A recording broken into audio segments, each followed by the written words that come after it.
Jai Shri Krishna. Today we are going to start actually the most longest session because today I'm going to compile chapter number 16, chapter number 17 and the gist of Bhagavad Gita. Last time till chapter number 15 मैंने आपको ये सिखाया था या ये बतलाया था कि योगा यानी ज्ञान योगा का क्या महत्व है और अभी चैप्टर नंबर 16 और 17 में भक्ति योगा, ज्ञान योगा और ज्ञान योगा ये सबका कॉम्बिनेशन है. And then in chapter number 18, which is the last chapter of Bhagavad Gita, I will be listing down the important things which you need to carry today and you need to implement them so that your life becomes much more easier what you might be living at present, much more peaceful, much more happier. So in chapter 16 Krishna कहते हैं कि जन्म जो है वो बरगद के पेड़ जैसा है. बरगद का पेड़ क्यों? क्योंकि उसकी जो टहनियां है वो फैली हुई है और ये सब टहनियां है वो सब योगा है और वो सब जो योगा है मेड भी भक्ति योग, ज्ञान योग और जन्मो योग या मेड भी डिफरेंट टाइप्स ऑफ कर्मास जो हमारे हैं वो सब वो टहनियां है और मेड भी the branches of the banyan tree. इसमें वो हाईलाइट करते हैं कि गुडनेस यानी डिवाइन क्वालिटीज ऑफ अ भक्त जो रहने चाहिए इज लाइक फियरलेसनेस. फियरलेसनेस यानी आपको भयभीत होने की बिल्कुल जरूरत नहीं है, आपके साथ हमेशा भगवान कृष्ण रहते हैं. कल्टीवेशन ऑफ स्पिरिचुअल नॉलेज, तुम जितना वेद पढ़ोगे जितना तुम्हें स्पिरिचुअल नॉलेज मिलेगा उतने ही तुम ग्रो करोगे. वो जो ग्रोथ तुम्हें पहले दिखाई नहीं देगी लेकिन धीरे धीरे जब तुम समझ में आ जाएंगे कि ये वेदों की वजह से मेरी लाइफ जो है वो चेंज होने लगी है. It is just like law of attraction. जितना तुम वेद पढ़ोगे उतनी ही तुम अंदर से पीसफुल हो जाओगे. जब तुम अंदर से पीसफुल होते हो तब तुम्हारा मन शांत होता है. जब मन शांत होता है तब प्रोडक्टिविटी बढ़ जाती है. Then third thing, you should have charity. तुम जितना चैरिटी कर सकोगे उतनी चैरिटी करते रहो. भले ही तुम्हें लगे कि कितनी छोटी चैरिटी की है मैंने या मैंने सिर्फ एक चाय पिलाया है किसी भक्त को, जाते रास्ते पे रहने वाले आदमी को, या एक छोटे बच्चे को आप आइसक्रीम का एक कप थमा दो, वो भी एक चैरिटी है. जितनी भी छोटी हो जितनी भी बड़ी हो लेकिन चैरिटी करते रहना चाहिए.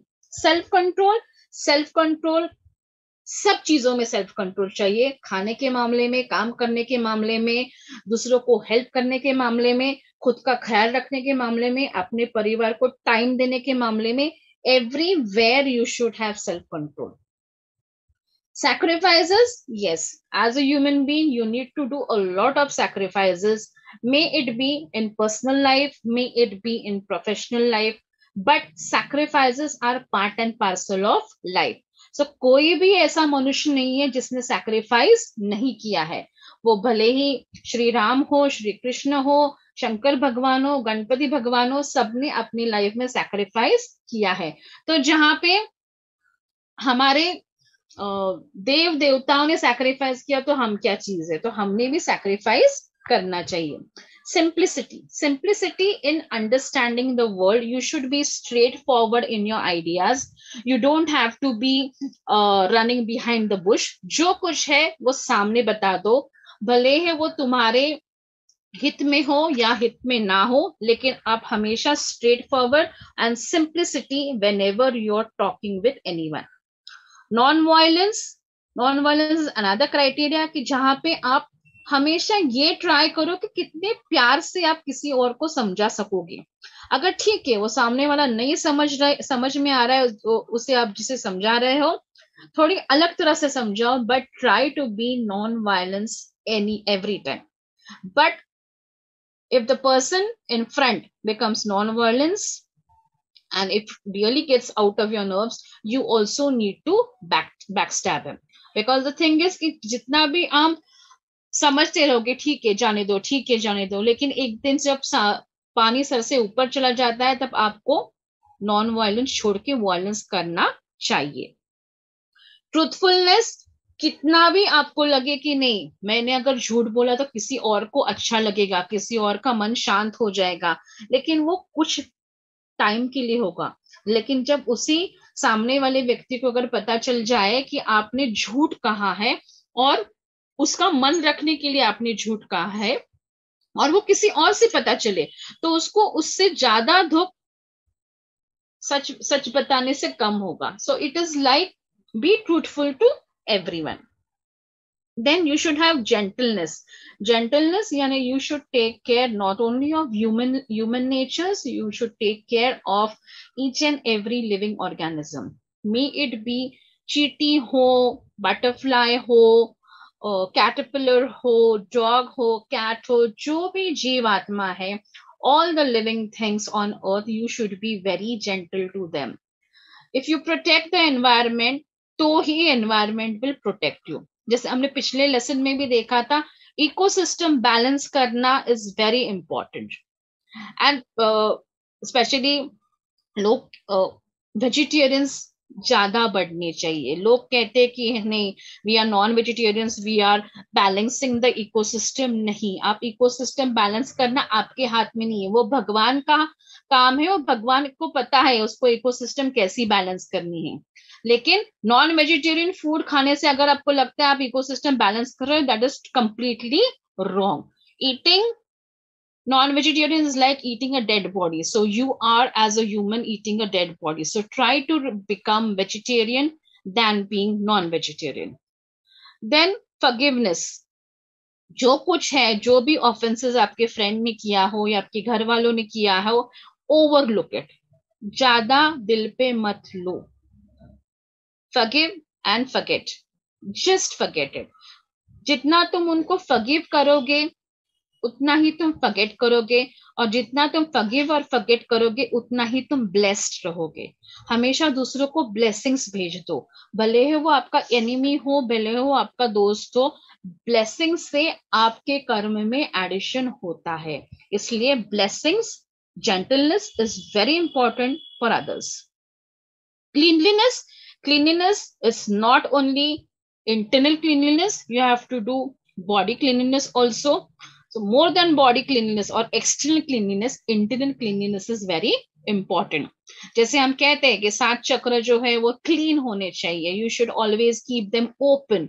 So that opening of those chakras will keep your mind and soul also open. The more your mind and soul is open, the more your body will be externally beautiful. आपको parlour जाने की जरूरत नहीं पड़ेगी, आपको makeover करने की जरूरत नहीं पड़ेगी, अगर आपका internal mind clean and clear और साफ है। Then freedom from envy, stand for everyone, stand and clap for others, those who are doing great things. मुझे नहीं मिला, मुझे ये अवार्ड नहीं मिला, मुझे ये बढ़ती नहीं मिली है, मैं क्यों उसके लिए क्लैप करूं, उसने बॉस को चमचेगिरी की है इसलिए उसको आगे लिया। Don't think about it, be happy for others, others will also be happy for you. These are the some divine qualities a bhakt shows had. Then he says असुर लोग जो रहते हैं उनके कुछ क्वालिटीज श्री कृष्ण ने बताए हैं। उसमें first thing, the most highlighted one is pride and arrogance. Pride, that is मैं सबसे शक्तिशाली हूं, मुझे सब कुछ आता है, एंड मेरी रिलीजन सबसे बड़ी है। This pride should be remove from every humans mind. You have made those casteism, you are not suppose to do that. Brahmin, Kshatriya या वैश्यास या शूद्राज, ये तुमने किया है, लेकिन तुम अपने आप को सबसे बड़ा या सबसे शुद्ध मत समझो। Arrogance, arrogance in wealth, arrogance in education. More wealth, arrogance increases. More of education, degrees, arrogance increases. Be down to earth. ये जो arrogance तुमको मिला है, ऐसे मत समझो कि इस arrogance की वजह से तुम्हें ये सब क्या कहते हैं, हाँ, जो कुछ तुमने एजुकेशन मिला है वो बुद्धि की वजह से, और वो जो बुद्धि है तुम्हारे पास वो भगवान ने दी है। इसलिए आप खुद एरोगेंस मत बनिए, क्योंकि वो बुद्धि आपने खुद डेवलप नहीं की है। That development is done by God on you. Okay, so don't be arrogant. Then anger, आपका एंगर जो है वो आपको बहुत इंपॉर्टेंट है। You should take care of your anger, क्योंकि हमेशा कहते हैं गुस्से में कोई भी डिसीजन नहीं लेना है। अगर आप गुस्से में डिसीजंस लोगे, guaranteedly you're going to fail in that. So don't ever do anything that will spoil your image in front of others. Ignorance, ignorance इसलिए कि लोग जो असुर रहते हैं उनको ऐसा लगता है कि जो मैंने काम किया है वो सबसे बढ़िया है, मुझसे सबसे अच्छा काम कोई नहीं कर सकता, मुझसे ये मेरे अलावा कोई इतना होशियार है ही नहीं जिसके साथ ये सब हो सकता है। सो मैं जो हूं वो सबसे श्रेष्ठ हूँ। ये जो इग्नोरेंस है, आपको ये पता होना चाहिए कि आपसे भी ज्यादा ज्येष्ठ लोग हैं जो इस फील्ड में है। इससे आधा ज्यादा ज्येष्ठ लोग हैं जिससे जिन्हें आपसे ज्यादा नॉलेज है। So don't keep that ignorance. उसके बाद श्री कृष्ण कहते हैं कि code of conduct, that is tendencies and conducts. Tendencies of conducts रहते हैं वो कॉन्सिक्वेंसेस रहते हैं। कॉन्सिक्वेंसेस क्योंकि आप ज्यादा भूख रहती है आपको कि ये होना चाहिए मेरे पास, वो होना चाहिए, तो ये जो भूख है आपकी वो हमेशा आपने सटल रहनी चाहिए। यू शुड बैलेंस दैट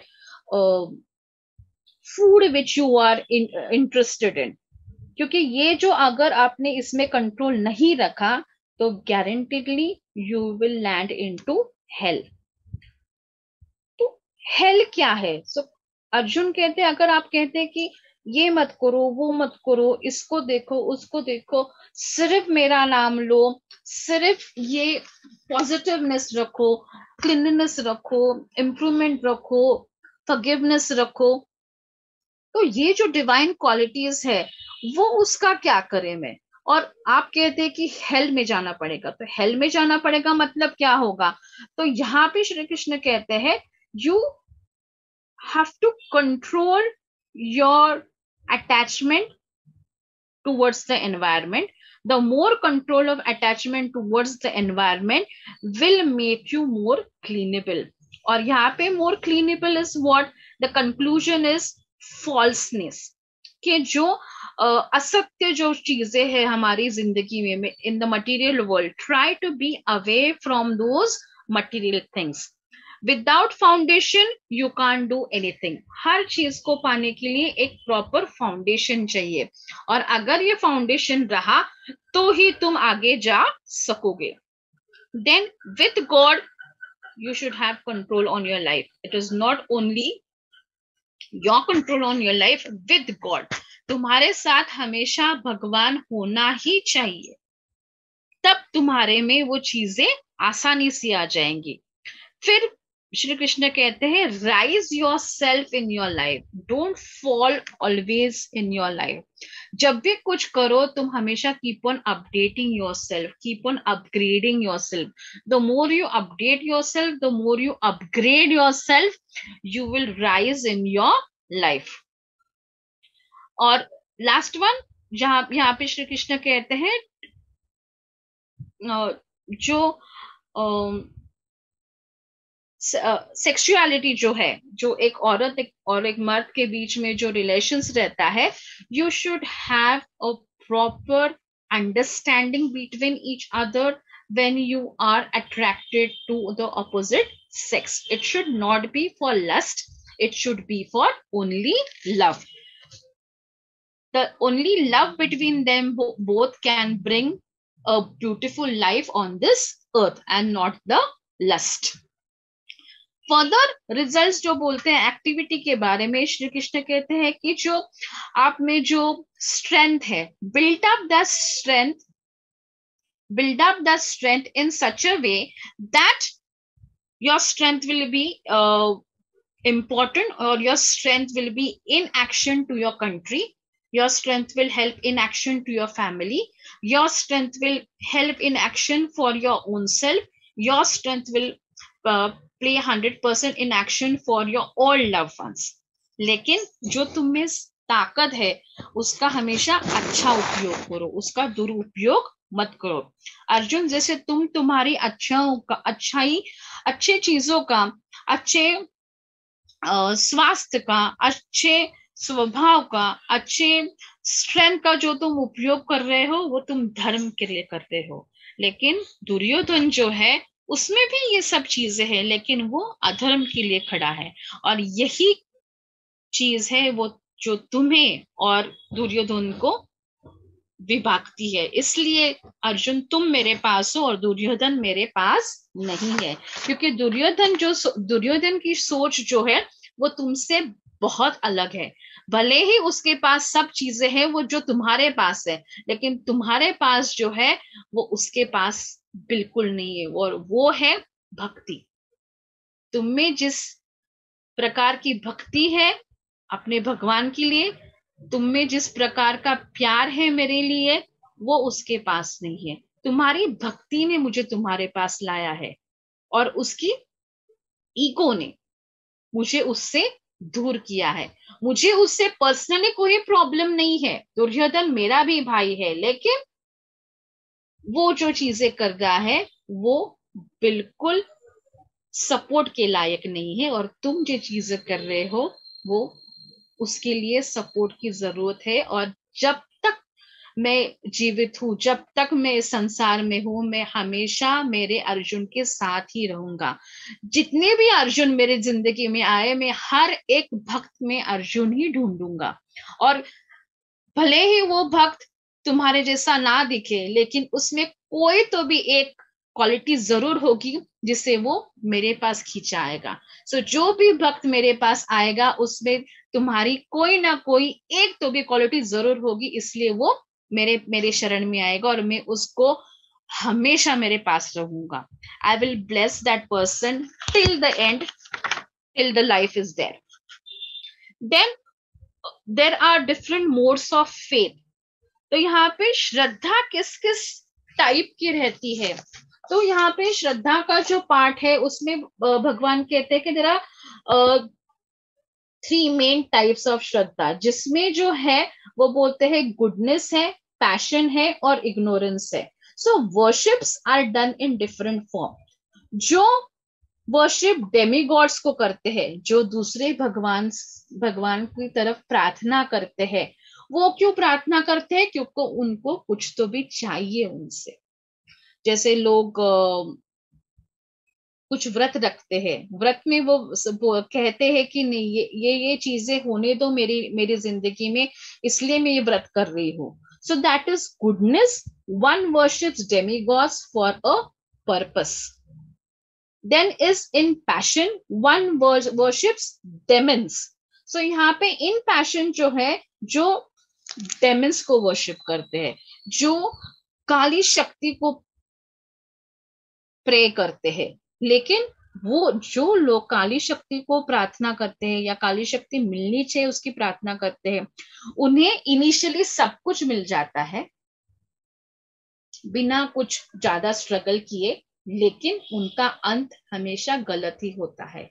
क्योंकि जो लोग काली शक्ति का उपयोग करके दूसरों का आयुष्य बर्बाद करने की सोचते हैं, उनका आयुष्य हमेशा ही हेल में ही अंत होता है, और अगले कितने भी जन्म लेके वो आत्मा साफ करने की कोशिश करे अपने चीजों को, वो साफ नहीं कर पाती है। उसका हमेशा ही अंत हेल में ही होता है। उनको कभी भी स्वर्ग कभी नहीं मिलता, हमेशा नरक ही मिलता है। In ignorance one worships ghost and spirits. तो यहाँ पे कुछ लोग ऐसे हैं जो काली शक्ति को नहीं मानते, लेकिन जो आत्माओं को मानते हैं।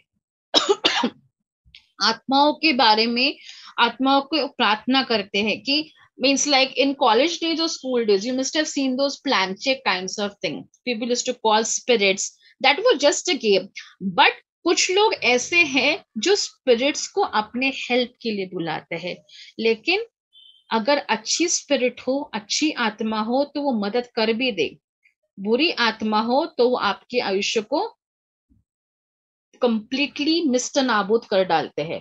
तो इस वजह से अगर आप गुडनेस, पैशन और इग्नोरेंस कहें तो हमेशा आप गुडनेस चूज करो। भले ही आप मेरे पास मत आओ, लेकिन आप डेमी गॉड्स को तो भी प्रार्थना करो, क्योंकि उनको भी प्रार्थना भी आपने की थी कि आपका आयुष्य खराब तो नहीं होगा जो आपका पैशन और इग्नोरेंस से होगा। So it's better that you have faith in what ever you are doing for the demi God. यहाँ पे अर्जुन कहते हैं कि फूड, सैक्रिफाइस, ऑस्टिसिटी और चैरिटी जो आपने कहा है, उसके भी तीन प्रकार है या three moods are there. So the one who has goodness in food, what are the qualities in that? So जो गुडनेस के जो फूड है या जो मूड्स है, उसके क्वालिटीज क्या रहते हैं? One's life span, purity, strength and health. So अगर आपने डेमी गॉड को भी प्रार्थना की तो आपकी लाइफ में आपका लाइफ स्पैन भी अच्छा रहेगा, आपकी प्यूरिटी भी रहेगी, स्ट्रेंथ भी रहेगी और हेल्थ भी रहेगा।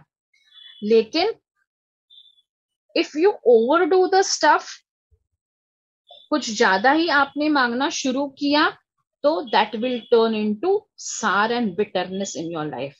भगवान कहेगा जब भी मेरे पास आता है कुछ ना कुछ मांगते ही रहता है, so that can turn up into some different passion. जब पैशन मूड आता है तो वो लोग हमेशा बिटर रहते हैं, सार रहते हैं, सॉल्टी रहते हैं, they are dry, they are pungent, they have always burning sensation for others, they are never happy with what others are doing in their life, they are always negative कि नहीं इसके लाइफ में इतना अच्छा कैसे हो रहा है, उसकी लाइफ में इतना अच्छा कैसे हो रहा है, मेरे लाइफ में क्यों ऐसा अच्छा नहीं होता। तो हमेशा दूसरों के लिए ईर्ष्या जो रहती है वो ऐसे लोगों में रहती है। और जो तीसरा जो है food in mode of ignorance, वो लोग जो रहते हैं दे आर कंप्लीटली स्टेल, उनका दिमाग कचरा हो चुका होता है, उनको कोई भी चीज आप बताने जाओ उनको समझ में नहीं आती, वो हमेशा हर चीज का गलत ही मतलब निकालते हैं। उनको अगर पॉजिटिवली भी अगर आप कुछ कहने जाओ फिर भी उन्हें लगता है कि नहीं, आप चाहते कि उनका कुछ बुरा ही हो। अगर आप किसी कोने में आपके दोस्त के साथ भी अगर आप बात कर रहे हो तो ये सामने वाला के नहीं, वो मेरे बारे में ही बात कर रहे हैं।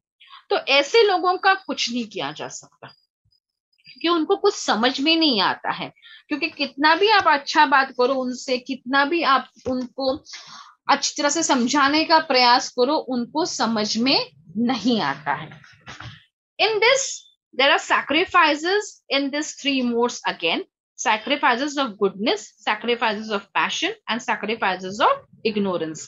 So sacrifices of goodness जो है, perform according to script as a matter of duty without desire for material result. So इसमें जो sacrifices ये लोग जो कहते हैं वो वेद पढ़ते हैं, लेकिन अपनी जो ड्यूटी जो है वो करते भी है लेकिन नहीं भी करते हैं। इसमें वो करते हैं कि जो टाइम पीरियड दिया है उसी में मैं काम करूंगा, उसके अलावा मैं टाइम पीरियड छोड़ के काम कभी नहीं करूंगा। बट इनमें एक चीज अच्छी रहती है, वो काम करते रहते हैं without waiting for the results. They keep on doing the good work without waiting for the results, benefits for others. Sacrifice of passion जो है, performs for some material benefits in the world. So ये जो लोग हैं, मुझे कितना मिलता है, मेरे हाथ में कितना आता है, मेरे फैमिली में कितना आता है, मुझे कितना लाभ मिलने वाला है, मैं कितना फेमस होने वाला हूँ, मुझे क्या क्या होने वाला है, मुझे कौन सी जगह मिलने वाली है, मेरे पास क्या क्या आने वाला, सब मेरा मेरा मेरा मेरा मेरा। So all this sacrifices, even if the word sacrifices is done, but they only want benefits from the world, They are not ready to give anything to the world. They want something from the world always.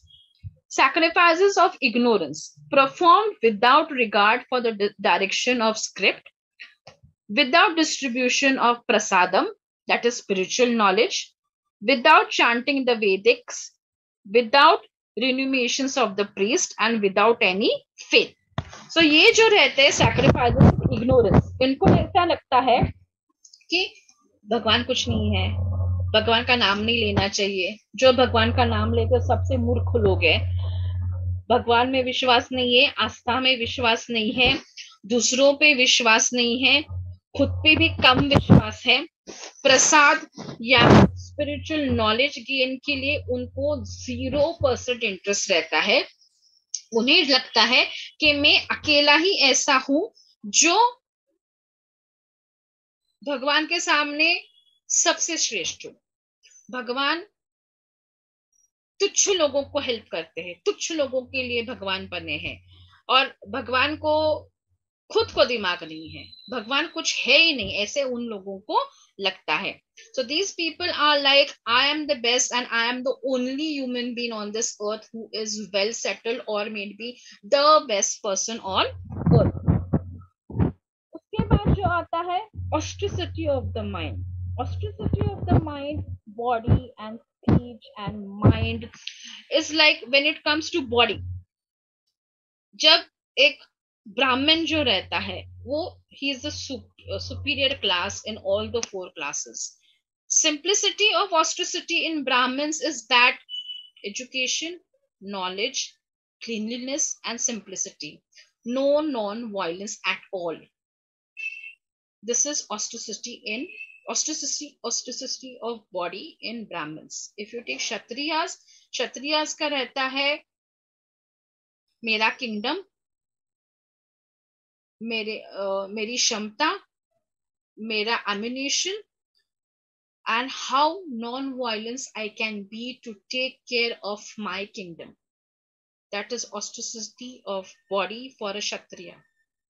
If you take a Vaishnav, he is like, मेरे पास जितनी जागीर है उससे बढ़कर, उसके 10 गुना बढ़कर कैसे मेरे पास जागीर आएगी, इसी सोच में वो काम करते रहता है। भले ही उसका बच्चा स्कूल ना जाए या कुछ शस्त्र ना सीखे या ठीक से बढ़े ना जिंदगी में, लेकिन पैसा मेरे पास कितना है, जमीन मेरे पास कितनी है, मैं किन किन लोगों को पैसे दे सकता हूँ, कौन कौन मेरे लिए काम कर सकेगा पैसे देने के बाद या पैसा बिना दिए भी। ये सब वैष्णव लोग जो कहते हैं उनकी ऑस्ट्रिसिटी ऑफ बॉडी है। शूद्र जो रहते हैं they are like whatever the Brahmins, the Kshatriyas and the Vaishnavas says the Shudra does. But if Shudras are not there, Vaishnavas can't live, Kshatriyas can't live, and the Brahmins also can't live.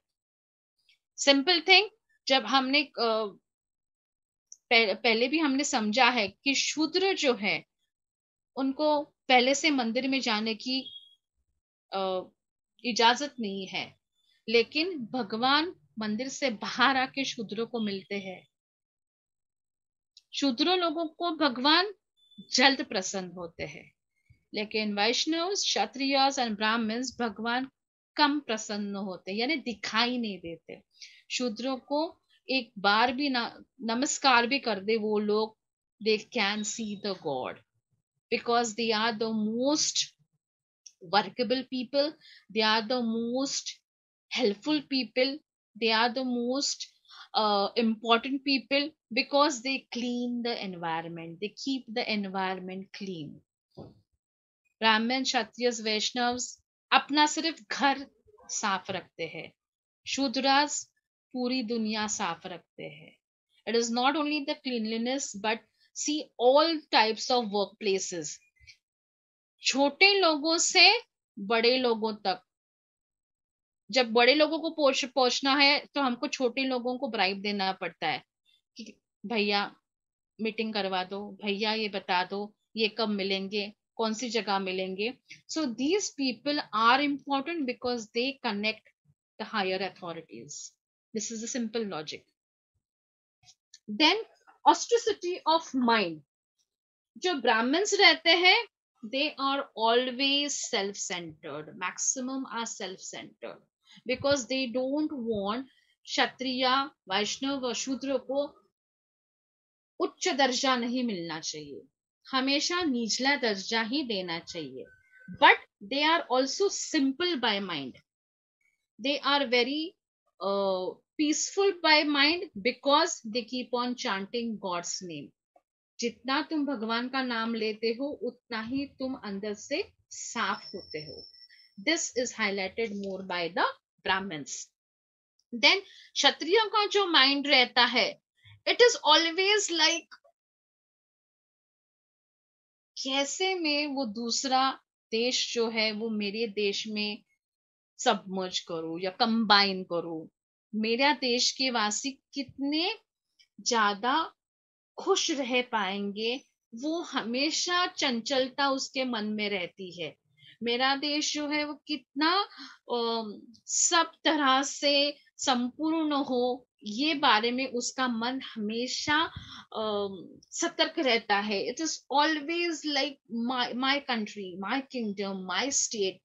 So that mind is always out of control, thinking about controlling every part of the world. Vaishnavas again, कि देश चला जाए या जान चली जाए लेकिन पैसा मेरे घर से ना चला जाए. They are like that kind of mindset. Shudras का जो माइंड रहता है, it is completely self controlled because they are disciplined in their work. They are भले ही उनके घर में कम चीजें हो, लेकिन वो दूसरों के घर में कम झांकते हैं. लेकिन जो ब्राह्मण, क्षत्रिय, वैष्णव जो रहते हैं वो दूसरों के घर में झांकते हैं और फिर कहते हैं कि नहीं, मेरे घर में ये नहीं है, मेरे घर में वो नहीं है, उसका घर मुझसे कितना बड़ा है, तो मुझे इतना काम करना चाहिए कि मैं अगले साल में उससे ज्यादा बड़ा घर लूं. And I call that person for the function and make him jealous. So this part goes on between the Brahmins, Vaishnavas and the Kshatriyas. लेकिन शूद्र का ऐसा रहता है, जो है उसमें खुश हो, मुझे ज्यादा कुछ नहीं चाहिए, ज्यादा कुछ मंशा भी नहीं है. लेकिन यहाँ श्री कृष्ण कहते हैं, जब तुम कहते हो कि मुझे ज्यादा ये नहीं चाहिए, ज्यादा वो नहीं चाहिए, लेकिन ब्राह्मण्स कहते हैं, क्षत्रिय और वैष्णव कहते हैं कि मुझे दिमाग भी चाहिए, मुझे मेरा देश भी चाहिए, पैसा भी चाहिए. तो ये सब जो चारों लोग जो है, इन्होंने सब तरह का बैलेंस रखना चाहिए. हर किसी ने एक दूसरे से सीखना चाहिए. Kshatriya should learn the balance of Vedas from the Brahmans. Brahman should learn कि दूसरों के बारे में कैसा सोचा जाए, ये क्षत्रिय ही अच्छी तरह से बता सकते हैं. Kshatriya and Brahmin should learn how to take care of their money from the Vaishnavas. और वैष्णव को ब्राह्मण और क्षत्रिय से ये सीखना है कि नॉलेज का इंपॉर्टेंस क्या है, अपना देश संभालने का इंपॉर्टेंस क्या है, अपना घर संभालने का इंपॉर्टेंस क्या है. और ब्राह्मण, क्षत्रिय और वैष्णव ने शूद्र से सीखना चाहिए कि सिर्फ अपना घर साफ नहीं रखना चाहिए, अपना मन साफ रखना चाहिए और अपना हर एक एरिया साफ रखना चाहिए. It's not only office, it's not only house, it's not only your friends, it is your mind which has to be very clean for everyone. And Shudras must learn from Brahmin, Kshatriyas and Vaishnavas. From Vaishnavas, yes, अपने पास जो पैसा है वो कैसे मैं save कर सकता हूँ, कैसे उसको मैं थोड़ा और बढ़ा सकता हूँ जिससे मेरे घर वाले ठीक से खाना खाए. क्षत्रिय से वो ये सीख सकते हैं कि कुछ तो भी अस्त्र शस्त्र आना ही चाहिए, यानी जब अगर कोई मेरे घर पे अगर हल्ला बोल दे, मुझे मेरे घर को प्रोटेक्ट करना आना चाहिए. From Brahmins, yes, the most important thing is knowledge. Chanting of God's name, reading, acknowledging yourself, intellectualing yourself, educating yourself. Yes, Brahmins are the finest people to give these things. सो ये चारों ने मिलके सब चीजें करनी चाहिए, तो ही ये जग रहने लायक रहेगा और मुझे वापस आना नहीं पड़ेगा Arjun. Then charity in three modes. Charity in goodness, उसमें जो आता है out of duty, without expectation of returns, at the proper time and place, and a worthy person. Out of duty, yes, थोड़ा हट के काम करो, किसी और के लिए, किसी और की इच्छाओं के लिए काम करो, without expecting anything. At a proper time and proper place, help someone who really need you at that moment. हाँ करूंगा, देखता हूँ, सोचता हूँ, कुछ दिनों बाद बताऊंगा, don't do that. Someone has called you, that and that moment help that person. Try to go out of the way and help that person. To a worthy person, yes, here you should know the knowledge कि जो सामने वाला आपको जो help मांग रहा है या जिसको आप चैरिटी कर रहे हो, your charity is not wasted, it goes in the proper hands. Charity in passion, with expectation of reciprocation, with desire of fruitive results, and urge of getting it back. Means you are doing charity but you want someone to praise you, चार लोगों में आपका नाम उसने लेना चाहिए कि भाई इसने मुझे इस टाइम पे हेल्प किया। ऐसे लोग जो रहते हैं वो पैशन वाले रहते हैं, जो काले मंत्र जादू वाले रहते हैं। They want something with what help they have given. अगर उन्होंने 50 लाख दिया है तो they want at least 75 lakhs back with an interest. So these people are that way. They do charity, but they expect many things. Then charity in ignorance, at an impure place, at an impure time, to an undeserving person, and to a discourtesy person. Impure place yani black things, black money, murdering someone, killing someone, raping someone, uh, backstabbing someone. Then if the person to whom you are giving the charity is using that money for gambling or having drugs, playing on cards, alcoholism, then that charitable person is not liable. So those people should take aback those things. So contribution is that don't indulge into intoxic things, indulge into purity, don't gamble in your life. May it be by money, may it be by horses, may it be your own life, may it be gambling for others' life also. Gambling can be of different type. Don't murder your own feelings at all. कभी भी आपके मन को मत मारो, जो है वो करो, जो अच्छा है उसे स्वीकार करो, जो बुरा है उसको आपके जिंदगी से निकाल दो। Keep on chanting the name of Lord Vishnu. Keep on chanting the name of any incarnation of Vishnu. And if you chant the name of Krishna, you chant the name of the universe. Nothing can be taken away from you, whatever is decided by Shri Krishna. भले ही वो देर से आए, भले ही उसको इतना time लगे कि आपका पेशेंस पूरी तरह से खत्म हो जाए, लेकिन वो जब टाइम रहता है वो चीज आपके पास आती ही है, 100% आती है। Not even 100%, more than 100% I can say, वो आता ही है। सो ओम तत्सत। ओम तत्सत मतलब क्या है?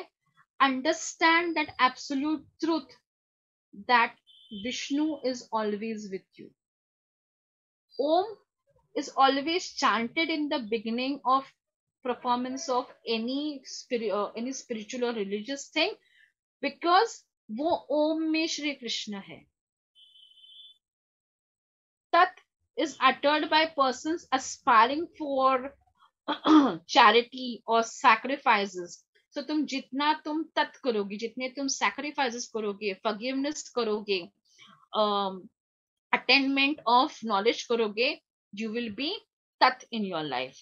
Sat is how you behave with others. Having Om and Tat. When you're having God with you, when you have everything in your life, how you behave with others is called Sat. And Asat, that is any sacrifice, any charity, any ostracity done without faith will never reach to God. But charity, sacrifice, ostracity done with complete faith is going to go or going to take you to those lotus feet. भले ही आप कभी कभी भगवान का नाम लेना भूल भी जाए, लेकिन जब आप सैक्रिफाइस करते, जब किसी को माफ कर देते हो, किसी को आप हेल्प कर देते हो, आपका नमस्कार वो श्री कृष्ण के पास आसानी से चला जाता है. And you don't have to wait for any blessings.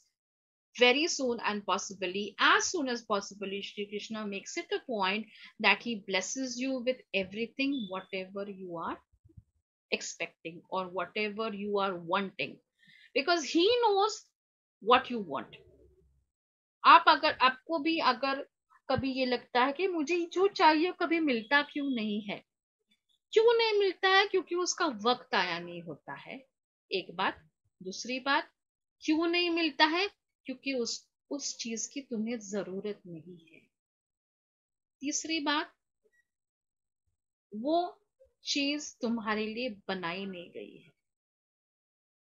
But even if you want to try and you want that thing in your life, then you need to please or you should pray more to Lord Krishna कि मुझे एक chance तो दो, जो मुझे चाहिए वो मुझे मिला तो दो.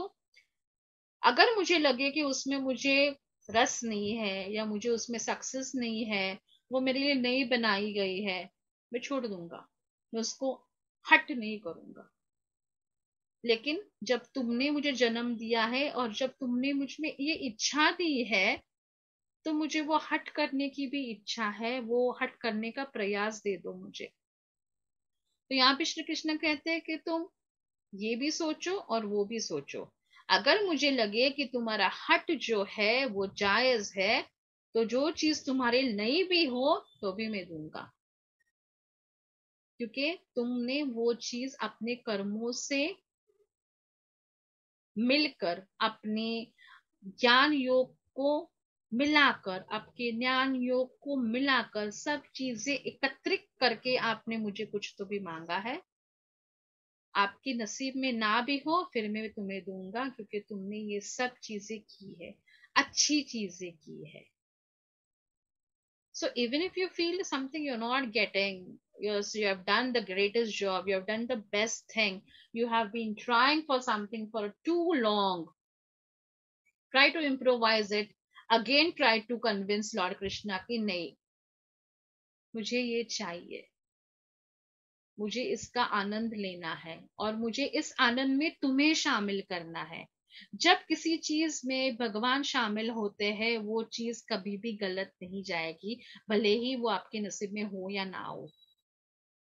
तो हमेशा जब भी कोई चाहे आपको या जब भी कुछ चीज चाहे आपको, तो हमेशा आपको भगवान को अपने काम में विलीन करना चाहिए. So these are the end of 17 chapters. Now I will be trying to give you the gist of chapter 18, जो मैंने चैप्टर 12 के टाइम भी बोला था. अगर आपने 18वां अध्याय पढ़ लिया तो आपको पूरी गीता या पूरा गीता का जो सार है वो समझ में आ जाता है. So I'm starting with the last chapter, that is the 18th chapter. Final chapter में श्री कृष्ण कहते हैं कि this is life is a combination of stress and bhakti. तुम जितना स्ट्रेस करोगे तुम्हारी भक्ति उतनी ही बढ़ेगी. तुम जितना भक्ति से मेरे पास आओगे तुम्हारा स्ट्रेस उतना ही कम हो जाएगा. In simple language, devotional services surrendering towards the lotus feet of Shri Krishna is the ultimate knowledge of Bhagavad Gita. तुम जितना भी मुझे शरण आ जाओ, तुम जितना मुझे प्यार करोगे, उतना ही तुम्हारी लाइफ स्ट्रेसलेस होगी, स्ट्रेस से फ्री होगी. The ultimate goal of life is nothing other than the lotus feet of Shri Krishna. You have to do all the duties. जो भी तुम काम करो, जो भी तुम इच्छाएं रखो, जो भी तुम्हारी आत्मा कहे या मन कहे या शरीर कहे, सब में आपको श्री कृष्ण चाहिए. इसकी वजह से आप ये गीता या भगवत गीता सार का इंपॉर्टेंस है. यहाँ पे we highlight the first one again, कर्मो yoga, जिसमें जो एक संन्यास जो रहता है. संन्यास का मतलब क्या है? संन्यास फ्रॉम द मटेरियल डिजायर्स, संन्यास from the activities which can impure your heart, impure your soul, impure your body. These are the some desires which should be cut shorted or cut off from your life. Tyag, त्याग is a result of good activities which you do. तुम जितना अच्छा करोगे, उतना तुम्हारे पास अच्छाई चली आ जाएगी. The way you throw life, the way the life is going to throw back on you. जिसमें हमने दो एक्टिविटीज देखे, निष्कर्मा भी देखे और कामयानी कर्मा भी देखे. निष्कर्मा जो हमने देखा, daily obligative activities prescribe by the script. और काम ये karmas are activities for fulfilment of particular personal desires. nitya karma is like do something for others without expectations, things done without expectations. Kamaya karma are doing something for others with expectations. So difference between sannyasi and tyagi, nitya karma or nishkarma or with karmas or kamayani karmas is one, and the gist is spiritual knowledge, purification, liberation, and giving freedom for everyone. May it be in thoughts, may it be in life, may it be in food, culture, education, everything. In Tyag also, there are two categories: give up all fruitive activities or never give up the acts of sacrifice. So give up all fruitive activities मतलब क्या है? Give up non-violence, give up violence, give up ego, give up selfishness, give up unforgiveness for others. And in never give up is sacrifice, charity, faith, and bhakti. If you keep these four things, never to give up, you will be the best product of humanity. You will be the best output of your life. ये होता है कि हमेशा ऐसा लगता है कि मैं ये सब सबके लिए सब कुछ करता है, मेरे लिए कोई नहीं करता. जाने दो, मत ना करने दो, मत करने दो किसी को किसी लिए कुछ भी. तुम्हें पता है तुमने अच्छा किया है, भगवान को पता है तुमने अच्छा किया है. तुम्हारी अच्छी चीजों का प्रसाद आपको जरूर मिलेगा, और इतना मिलेगा कि आप उस प्रसाद को समेट नहीं पाओगे. आपको लगेगा भी नहीं कभी कि मैं इतना काबिल था, मुझे भगवान इतना प्यार करता है. जब वो प्यार करने लगता है तभी लाइफ चेंज होने लगती है, और जब लाइफ चेंज होने लगती है, आप उसके पास और ज्यादा आकर्षित हो जाते हो. श्री कृष्ण एक ऐसे भगवान है जो आकर्षित करते हैं. हमारे पास बहुत सारे भगवान हैं, हिंदू धर्म में बहुत सारे भगवान हैं जिसे हम भक्ति भी करते हैं, प्यार भी करते हैं. लेकिन जब श्री कृष्ण की बांसुरी बजती है, जहां गोपियां और गाय नहीं बज पाई, तो हम क्या बज पाएंगे? वो जब धुन बजाते हैं, वो धुन की सुरीली आवाज में अपनी जिंदगी इतनी विलीन हो जाते हैं. That is the peaceful life in that flute sound of that flute, in that musical notes of that flute. तो जितना तुम अच्छे कर्म करोगे उतना ही मैं तुम्हारे पास आऊंगा. Then never give up acts of sacrifices, charity and austerity. Yes, अगर तुम, मैं ये नहीं कहता कि तुम्हारा सब दान धर्म पूरा जो तुमने कमाया है वो सब तुम दूसरों पे लुटा दो, ऐसा भी नहीं कह रहा मैं. जिसको जितना जरूरत हो उतना ही हेल्प करो. हमेशा फ्रीली हेल्प मत करो. किसी किसी को काम करके हेल्प करो कि तुम ये काम कर लो, मैं तुम्हें खाना दूंगा. ये काम कर लो, तुम्हें और पैसे दूंगा. Try to improve them also. Don't always make them parasite. ठीक है, एक बार ऐसे हेल्प किया, दूसरी बार वैसे हेल्प किया, लेकिन उन्हें इंडिपेंडेंट बनाओ. हमेशा अपने पे निर्भय निर्भय हो ऐसा मत बनाओ उसको. Make them independent. Let them also do some sacrifices. Let them also gain some knowledge. Let them also do something for someone. Let them also understand the importance of life. Let them also understand the importance of food, value of the breath which they are taking, value of things they are getting in their life, value of the person who is giving them charity. So help in different ways. त्याग में अगर ignorance आए, that is obligatory duties or maybe duties of illusions or lack of spiritual knowledge.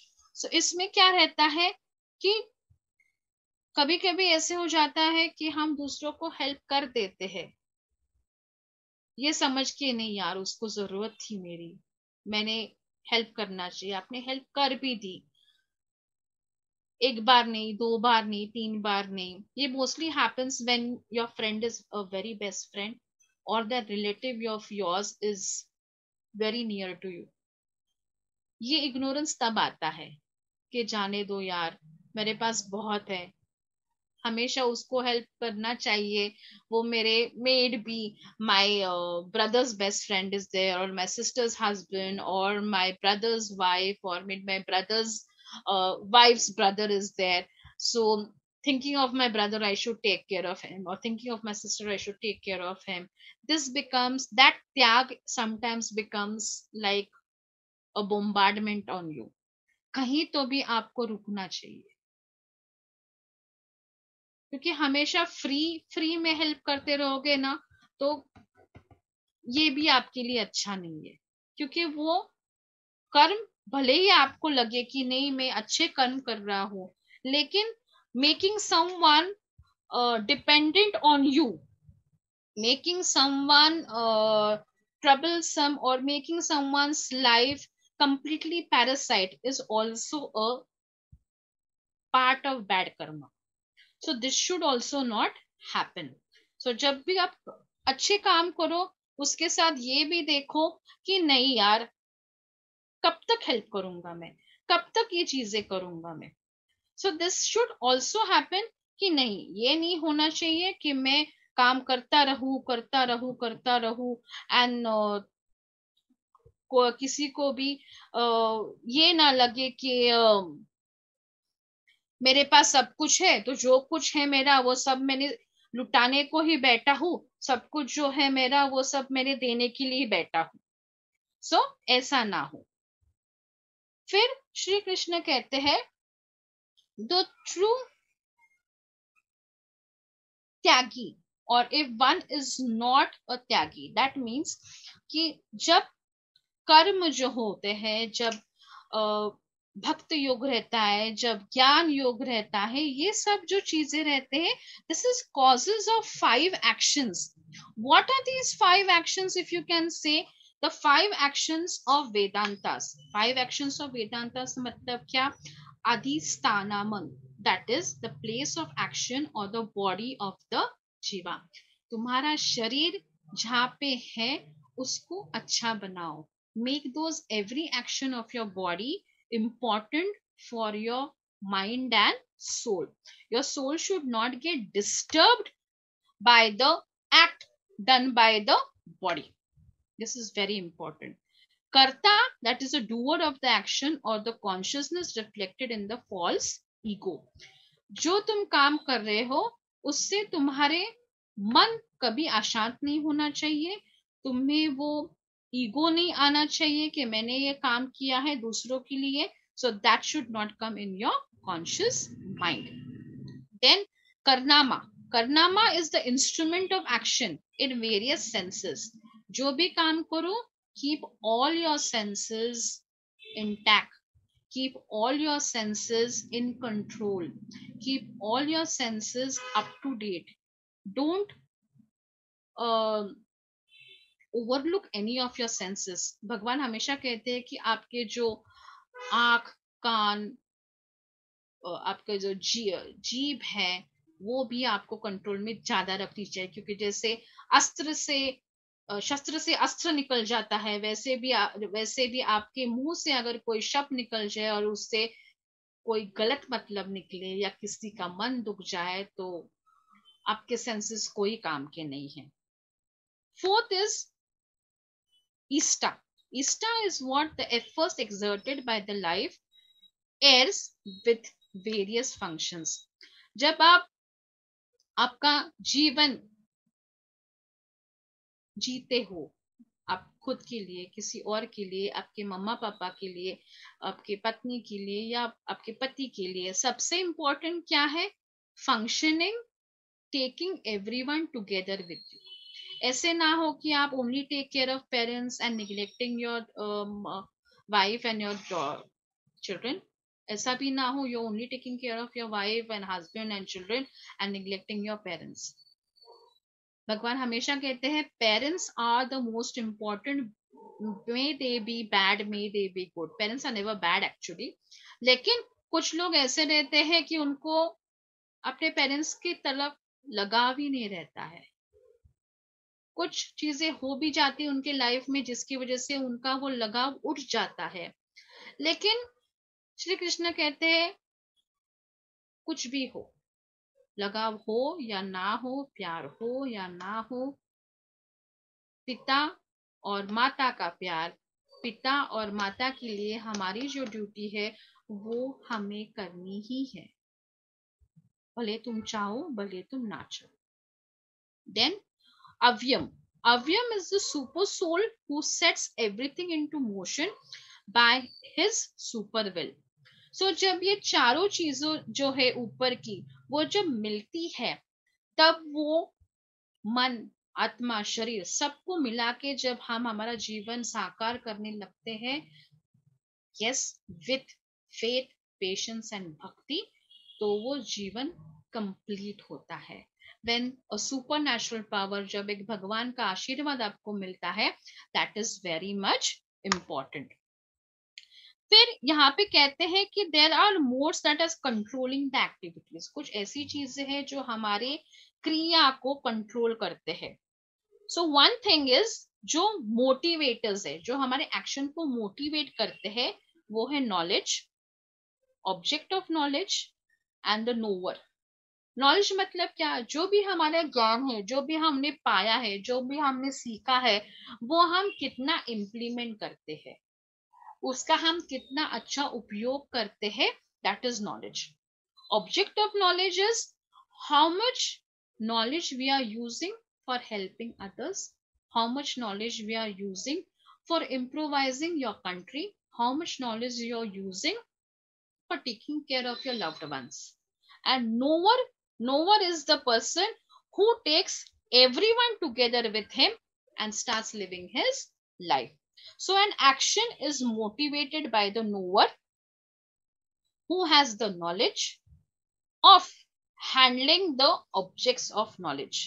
यानी जो जिसको पता है कि knowledge and objects of knowledge are part of his life, जो वो दोनों को मिला के अपना जीवन में जो काम करता है, he is a perfect motivator action person. Another thing is three constituents of actions. What are constituents of action?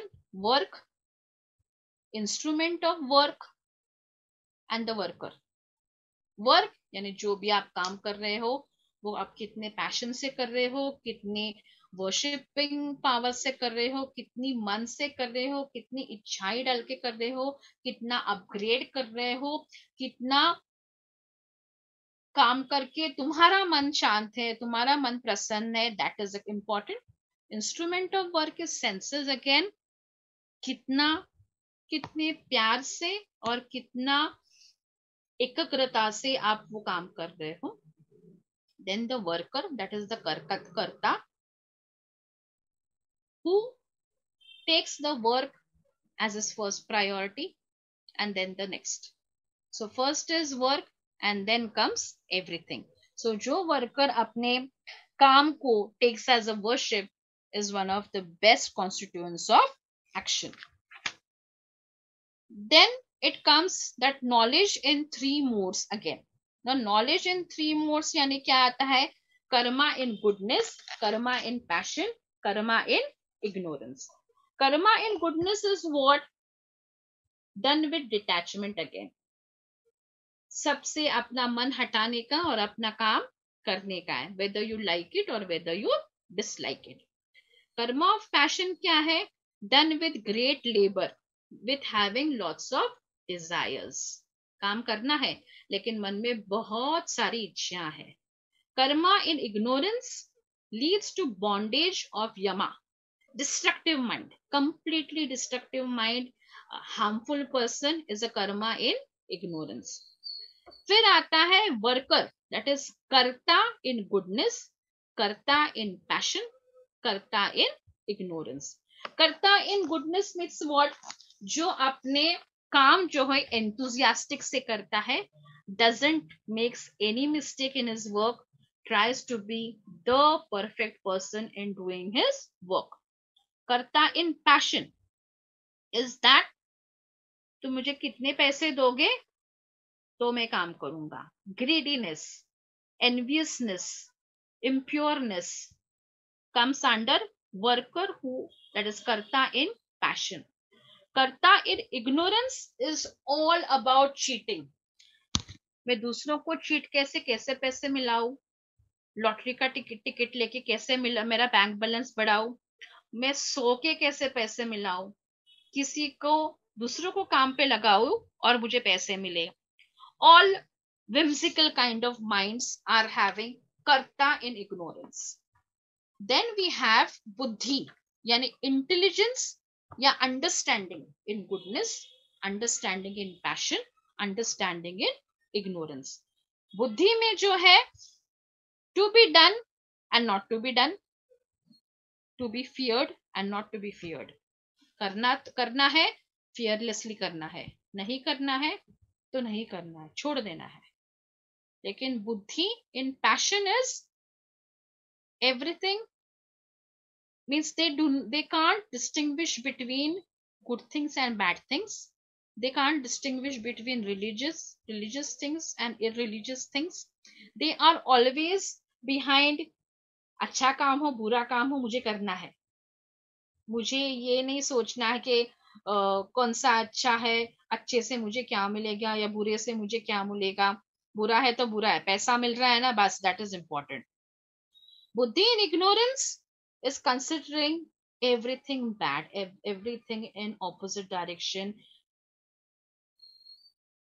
कितने खून करूं, किसका मर्डर करूं, किसका एक्सीडेंट कर दूं, किसको चीट करूं, किसको घर से निकाल दूं, किसका घर लूट लूं, किसका बैंक बैलेंस लूट लूं. These people are all intelligence in ignorance. Determination in goodness, determination in passion, determination in ignorance. Determination and goodness are unbreakable. They are very strong minded people. They know what they are doing. उनका ऐसा रहता है कि कितना भी काम दो मैं परफेक्टली ही करूंगा, पूरा मन डाल के ही करूंगा.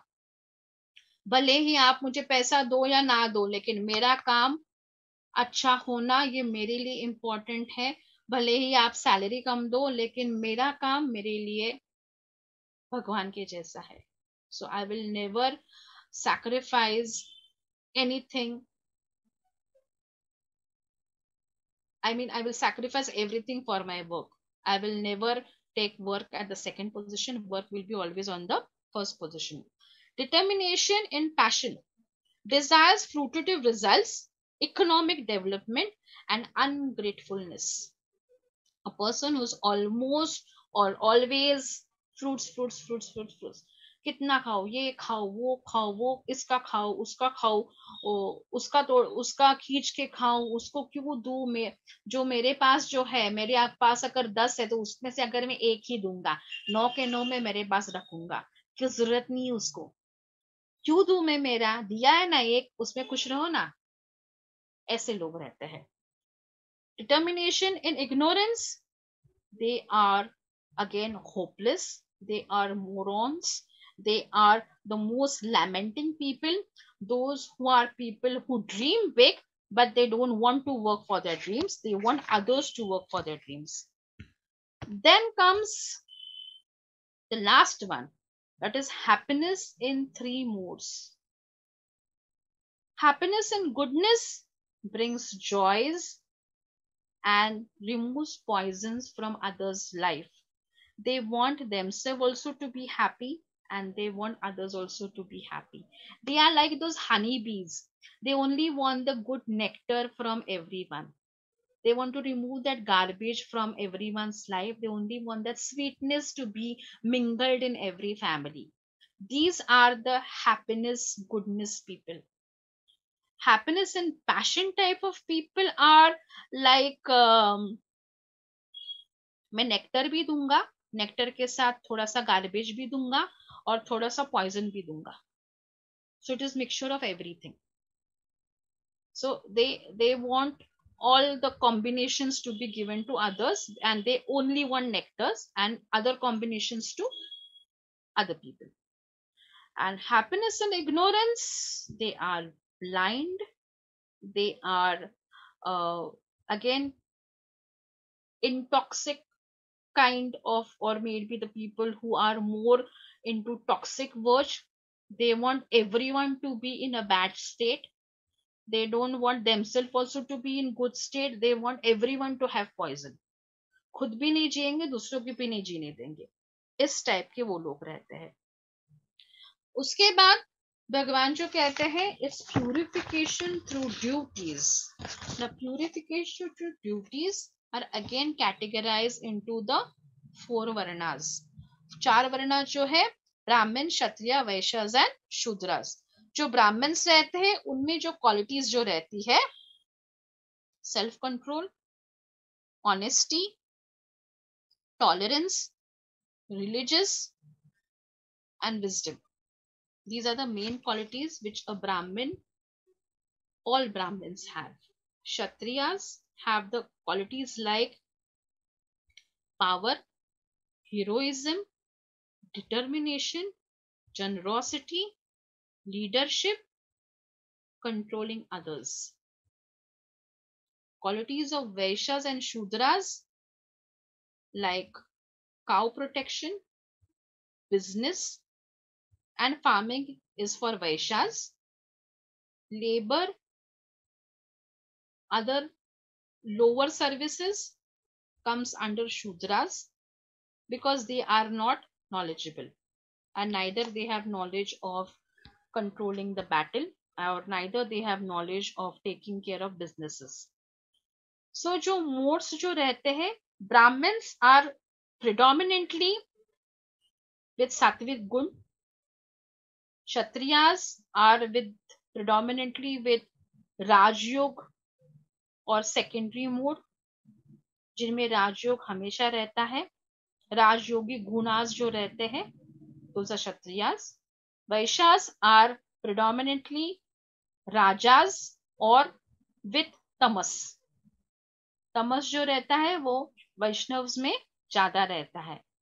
जो सात्विक गुण रहते हैं वो सिर्फ ब्राह्मण्स में रहते हैं. राजयोग गुण और सात्विक गुण वो क्षत्रियो में रहते हैं.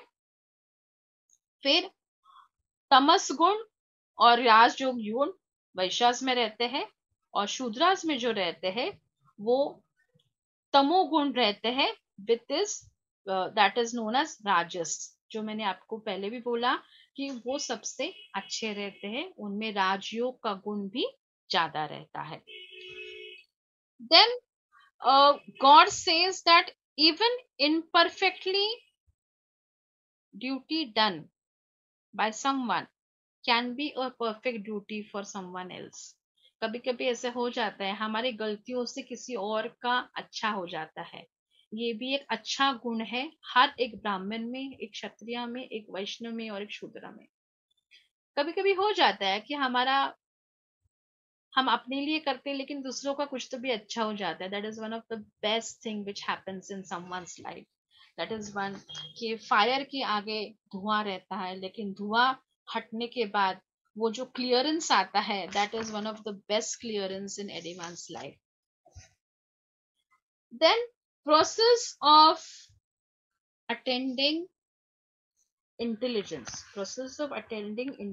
with the help of karma yoga, jnana yoga, bhakti yoga and jnana yoga is again most of the time Shri Krishna has highlighted controlling of mind.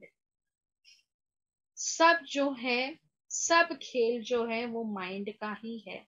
We have read so many books, subconscious mind, power of subconscious mind, conscious mind, ये mind वो mind, mind set ये सब हम अभी पढ़ रहे हैं लेकिन ये सब श्री कृष्ण ने बहुत पहले बताया है हमको.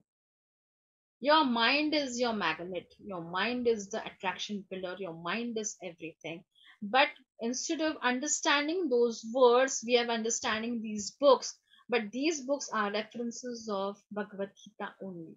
So whatever supernatural books we read or whatever books we read for conscious mind or subconscious mind or may it be mindset or may it be grow up your mind or take care of yourself, you matter, that matters, everything is nothing but Bhagavad Gita या सार of Gita.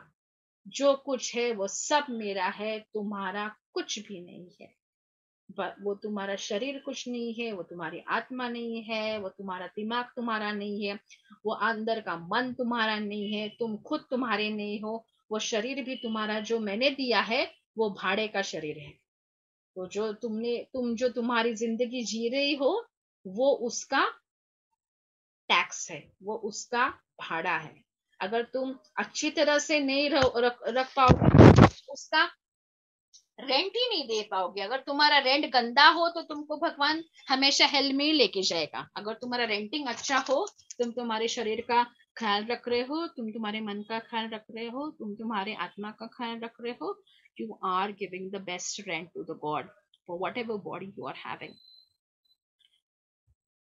So next thing, meditation, which is very important again, क्योंकि हम जिस युग में रहते हैं, जो कलयुग में जो हम रहते हैं, मेडिटेशन इज वेरी इंपॉर्टेंट. इतना स्ट्रेस है लाइफ में, छोटे छोटे चीजों का स्ट्रेस लेते हैं हम. Keep in mind every stress, whenever stress comes with a solution. Only thing you need to find that solution, and to find that solution you again take stress. Instead of opening your mind to someone, instead of opening your mind to God, instead of opening Bhagavad Gita and reading one sentence, your life stress is gone. It's not always the Bhagavad Gita. I'll again make it much simpler. हर एक भगवान की चीज, आप कोई भी मंत्र पढ़ लो, आपका स्ट्रेस कम होने ही वाला है. It is not that only ओम नमो भगवते वासुदेवाय और मेर बी जीसस और मेर बी राम, शंकर, महादेव, गणपति, देवी माँ, वैष्णो देवी, काली माता, किसी का भी नाम ले लो, आपका स्ट्रेस जाएगा क्योंकि भगवान आपको ब्लेस करने वाला है. Then shelter from detachment is again one of the important thing highlighted in Bhagavad Gita. मेरा ये, मेरा वो, मेरी फैमिली, मेरा मोबाइल, मेरी कार, मेरा घर. पता है यार ये सब तुम्हारा है, लेकिन तुम्हें सब छोड़ के जाना है. तुम कुछ बैगेज के साथ तो ऊपर नहीं आने वाले हो, तुम्हें सिर्फ ये शरीर लेके आना है. आत्मा तो ऑलरेडी जा चुकी होगी, तो क्यों चाहिए. और ले भी लो तो be happy with what you have. Try to give, make others also happy with that. Help others to grow like you. Help others to get acknowledged by you. ज्ञान बांटो, ज्ञान ज्ञान देने से ज्ञान बढ़ेगा, दूसरों को ज्ञान बढ़ने से तुम्हारा ज्ञान और बढ़ेगा। क्योंकि तुम ये देखो कि हर वक्त में किसी को तो भी कुछ ना कुछ ज्यादा सिखाओ, and for that you yourself should read something. Till you don't read something, you yourself will not be knowledgeable. If you are not knowledgeable, you will not be able to give knowledge to others. If you can't give knowledge to others, what is the use of your brain? So all these things are again important. फिर भगवान कहते हैं कि भक्ति, जो मैंने आपको पहले भी कहा है, मुझे सिर्फ प्यार चाहिए। मुझे ना फूल चाहिए, ना हार चाहिए, ना प्रसादम चाहिए, कुछ भी नहीं चाहिए। मुझे प्यार से बुला लो, मैं तुम्हारे पास चला आ जाऊंगा। Last time I think so I had told this, Meera के जैसे बुलाओ, मैं जरूर चला आ जाऊंगा। Meera is the top most devotee who called Shri Krishna, and Shri Krishna really came for her. And then her life is, we all know what happened with her life. But she is one of the most blessed soul after Arjun, because Arjun was the number one soul who was blessed because he had Shri Krishna all time in his life. जो भगवान उसके सारथी बने, जब श्री कृष्ण हमारे सारथी है तो हमें पता है वो महाभारत हम जीतने वाले हैं। वो भले ही अर्जुन की महाभारत हो या हमारे लाइफ की महाभारत हो, हमारा सारथी अगर श्री कृष्ण है, guaranteedly you are the winner. Even if you feel at present you are standing like Arjun in between the two armies, like Arjun, complete faith in Shri Krishna, blind faith in him, and you are the winner, come what may. फिर pure भक्ति जो कहते हैं Shri Krishna,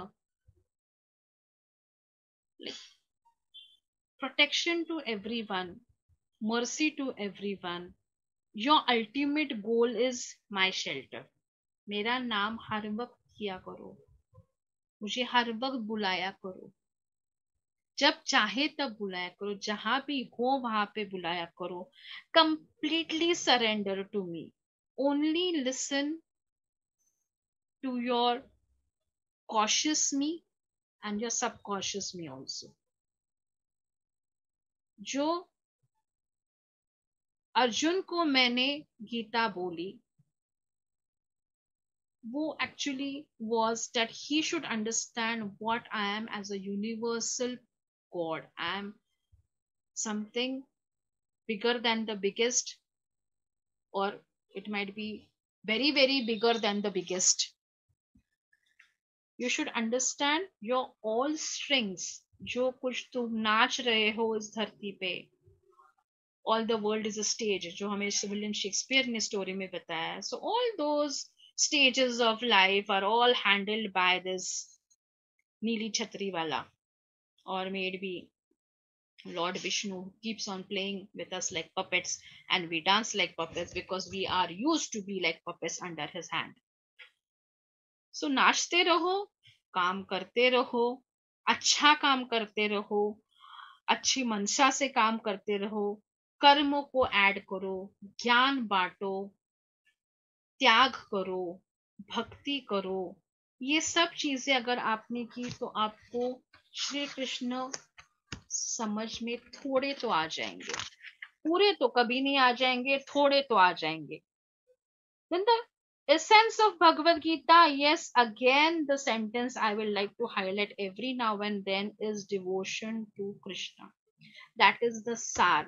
It is always think of me, become my devotee, become my lover, become my worshipper, respect me, offer your love to me.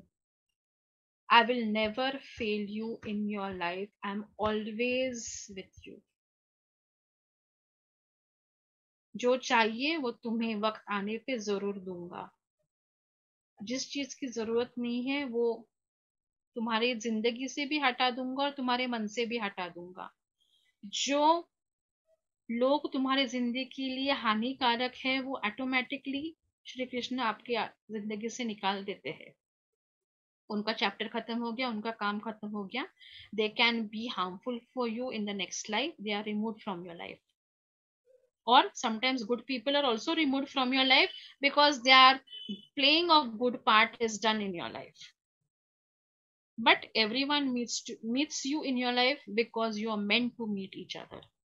जैसे मैंने पिछले भी एक दो तीन चैप्टर्स में बोला था, आप जिन जिन लोगों को मिलते हैं वो सब आपको पिछले जन्म में मिल चुके रहते हैं या आपसे कनेक्टेड रहते हैं.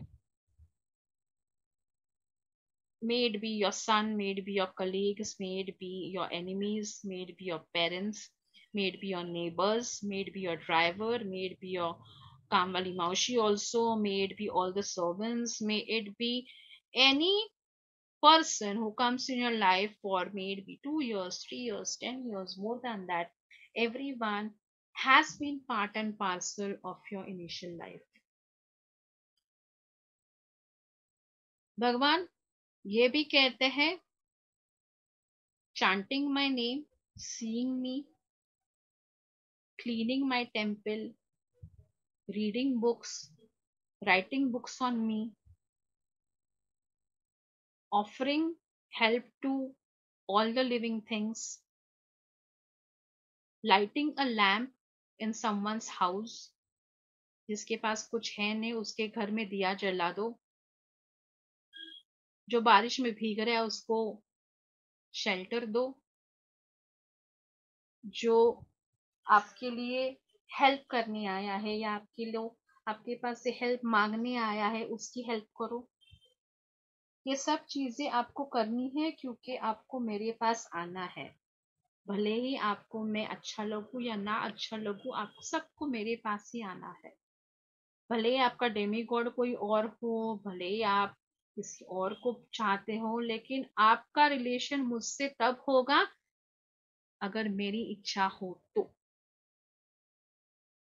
This was also highlighted by me that people are approached to Shri Krishna or people start worshipping Lord Krishna only if Shri Krishna wants them to be his devotees. Only if Shri Krishna finds Arjun in you, then only you become devotee of Shri Krishna. If Shri Krishna finds that passionate heart in you like Arjun, Shri Krishna is with you. If he finds you have surrendered completely to him, he is with you. If he finds you have done all the good things in life, yet you are struggling, he is with you. He is with you when you feel no one is with you. So, all these things are nothing than the Gita Sar. तुम जितना भी खुद पढ़ोगे, you will have your own perceptions. तुम जितना भी और versions पढ़ोगे, you will understand it much more deeper.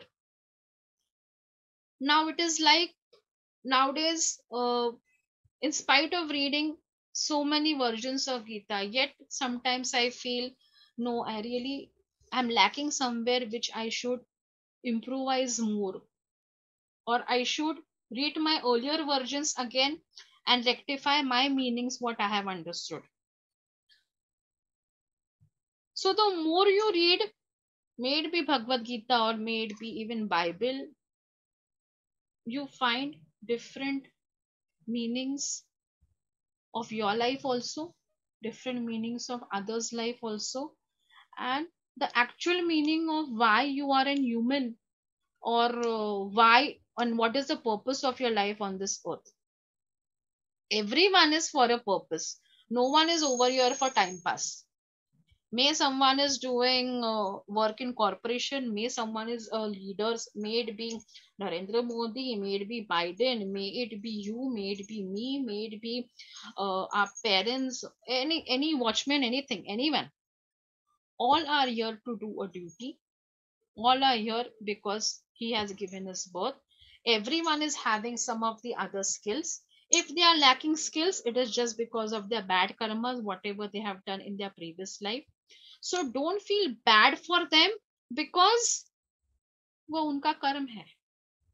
No doubt you will try and give charity, you try to help him out कि थोड़ा सा हेल्प कर दूं, हो जाएगा कुछ तो भी. लेकिन अगर उनके कर्म ही खराब है, अब कितना भी हेल्प करो, they will go back to those normal stage only. Very less people are there जिनको दूसरे हेल्प करते हैं एंड दे फ्लरिश.